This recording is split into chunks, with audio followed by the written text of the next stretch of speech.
India TV YouTube channel को subscribe करें और बेल आइकन दबाएं। आज सबसे डराने वाली बात सरकार के प्रिंसिपल साइंटिफिक एडवाइजर ने की है। उन्होंने बताया कि भारत में कोरोना की थर्ड वेव आने वाली है। सोचिए, अभी दूसरी वेव चल रही है, तीसरी आएगी तो क्या होगा। सच बजाए तो इस वक्त कोई भी नहीं जानता कि कोरोना की तीसरी लहर कितनी खतरनाक होगी। सरकार के पास भी कोई डाटा नहीं है जिससे कोई भविष्यवाणी की जा सके, लेकिन चेतावनी मिल चुकी है। इसलिए अपनी सेफ्टी बेल्ट बांध लीजिए और ये पूरी रिपोर्ट देखिए। सेकेंड फेज में ये हाल है, थर्ड फेज में क्या होगा? क्योंकि वायरस की रिसर्च पर कंफर्म हो गया कि कोरोना की तीसरी लहर भी आएगी।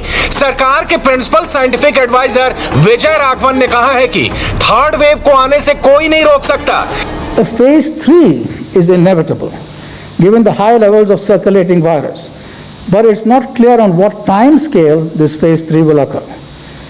Hopefully incrementally, but we should prepare for new waves. इस वक्त सबसे परेशान करने वाला सवाल यह है कि क्या भारत कोरोना की तीसरी वेव के लिए तैयार है?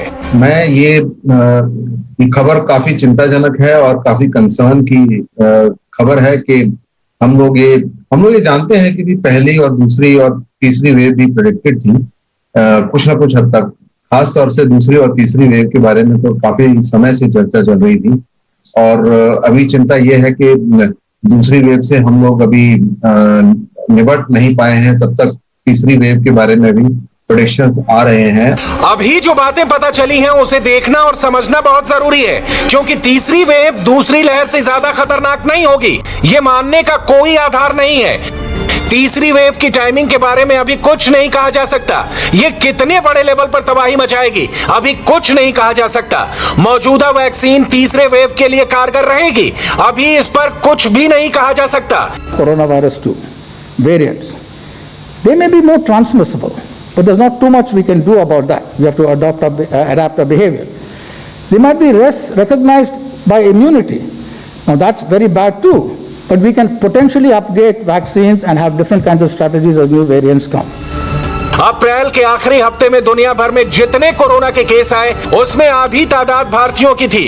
रोज मरने वालों की तादाद के फिगर भारत में सबसे ज्यादा आ रहे हैं। भारत में रोज 3,500 से 4,000 लोगों की मौत हो रही है। ग्लोबल लेवल पर डेथ फिगर्स में 1/4 मौत भारत में हो रही है।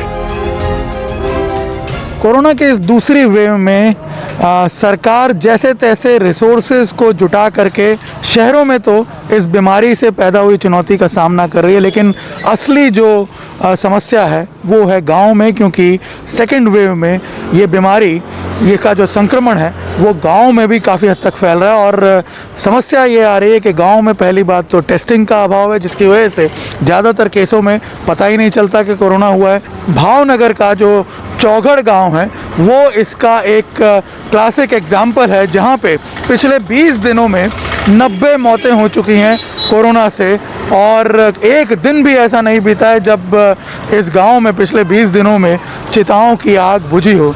अब आप अंदाज़ा लगा सकते हैं, जब दूसरी वेव में ये समस्याएं आ रही हैं, दूसरी वेव में हालत इतनी ख़राब है, और ऐसे में अगर तीसरी वेव आ जाती है तो स्थिति किस हद तक बिगड़ सकती है। अभी भारत में यूके वेरिएंट ने तबाही मचाई है। ज्यादातर जिंदगी इसी वेरिएंट से निकले डबल म्यूटेंट ने ली है। अब तीसरा वेरिएंट बंगाल स्ट्रेन तेजी से फैल रहा है। डर है कि तीसरी वेव में कौन सा वेरिएंट बड़ा खतरनाक बनने जा रहा है। ये वेरिएशन इतनी तेजी से, ये वायरस इतनी जल्दी से वेरी कर रहा है या म्यूटेट कर रहा है कि इसके बारे में ये कहना बहुत ही मुश्किल है कि भी कौन सा वायरस कितना फेटल होगा। वो तो जब पता लगेगा कि भी जब हम उसका पैटर्न को एग्जामिन करेंगे। हेल्थ एक्सपर्ट कह रहे हैं कि भारत में हर्ड इम्यूनिटी अभी डेवलप नहीं होगी, लेकिन अगले 6 से 9 महीनों में अस्पताल पहुंचने वाले और मरने वालों की तादाद लगातार कम होगी। हर्ड इम्यूनिटी तब डेवलप होती है जब आबादी के एक बड़े हिस्से को वैक्सीन मिल चुकी हो, या लोग संक्रमण के बाद ठीक हो गए हो और उनमें प्रतिरोधक क्षमता बन गई हो। इसलिए तीसरी वेव को लेकर डर बना हुआ है। कोरोना की वेव ने बुजुर्गों को निशाना बनाया है। दूसरी वेव में नौजवान बहुत तेजी से संक्रमण का शिकार बने हैं। तीसरी वेव में आशंका है कि इसमें बच्चों को खतरा हो सकता है। तीसरी वेव आएगी तो गांव के इलाकों में बड़ी तबाही होने का डर है। हालांकि शहरी इलाकों में तो अभी से हालत बहुत खराब हो रखे हैं। राजस्थान के बड़े बड़े शहरों में अस्पतालों में जगह नहीं है और ऐसे वक्त पर गांव का मेडिकल ढांचा इतना मजबूत नहीं है कि वो तीसरी वेव को सह सके। वायरस के जो नए वेरिएंट्स की रिपोर्ट मिल रही है, जो रिसर्च हो रही है, उसके हवाले से कहा जा रहा है कि तीसरी लहर का वायरस पहली और दूसरी वाले वेरिएंट से करीब 1000 गुना ज्यादा खतरनाक हो सकता है और यह बच्चों को तेजी से इन्फेक्ट करेगा। अभी किसी को यह मालूम नहीं है कि कोरोना महामारी कब खत्म होगी, लेकिन हमें इस बात का ध्यान रखना होगा कि ये दोबारा ना उभरे। लेकिन तीसरी वेव ने इस डर को और बढ़ा दिया है। अब वायरस कैसे काम कर रहा है, इसे समझना बहुत जरूरी है। पहली वेव और दूसरी वेव में 6 से 7 महीने का वक्त लगा। भारत में पहली वेव सितंबर 2020 में आई। इस वक्त दूसरी वेव फरवरी 2021 से चल रही है और मई में इसके पीक आने की संभावना है। वायरस संक्रमण के पीक और फॉल आने में करीब 12 हफ्ते का वक्त लगता है, यानी ये वायरस 3 महीने तक फैलता रहता है, जान लेता रहता है। इसलिए मई और जून के महीने इस वक्त देश के लिए बहुत ही गंभीर बने हुए हैं। इसलिए इस वक्त ना सिर्फ शहरों बल्कि गांवों में बहुत बड़े लेवल की तैयारी की जरूरत है। जहां देश के विभिन्न राज्यों और शहरों में कोविड महामारी को लेकर हाहाकार मची है, ऑक्सीजन की कमी के कारण सैकड़ों मौतें हर दिन दर्ज हो रही है, वहीं जम्मू कश्मीर यूटी में भी मामले तो बढ़ रहे हैं, लेकिन प्रशासन का दावा है कि स्थिति काबू में है।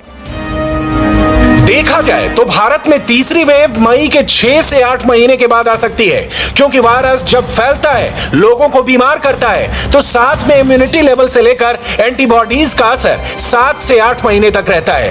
तब तक जो लोग वायरस के संपर्क में आ चुके होते हैं, वो इससे 8 महीने तक 80% बचे रहते हैं। इसलिए अगर वायरस नए रूप में आया और तीसरी वेव लाया, तो ये तीसरी वेव इसी साल अक्टूबर से शुरू होने की आशंका है और इसका पीक जनवरी 2022 तक आ सकता है।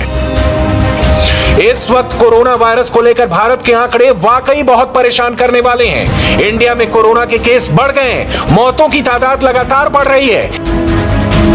नए केस में रोज 2.5% का इजाफा हो रहा है। 2.4% के करीब day on day growth rate जो नोटिस हुआ है और आज हमारे देश में पिछले 24 घंटे में 3,82,315 केस रिपोर्ट हुए हैं। जो डेथ रिपोर्ट हुए हैं उसकी संख्या में भी थोड़ी वृद्धि नोटिस की गई है, जिसमें मुख्यतः महाराष्ट्र, कर्नाटका, आंध्र प्रदेश, दिल्ली और हरियाणा से अधिक केसेस रिपोर्ट हुए हैं। फिलहाल भारत के पास तेजी से वैक्सीनेशन करने और लोगों के पास एहतियात बरतने के अलावा कोई रास्ता नहीं है। सावधानी बरतनी होगी और साथ में और बेहतर वैक्सीन पर रिसर्च जारी रखनी होगी। नमस्ते, मैं हूं मीनाक्षी जोशी। वीडियो और खबरों से अपडेट रहने के लिए India TV YouTube channel subscribe करें, बेल आइकन दबाना ना भूलें। जुड़े रहें इंडिया टीवी के साथ।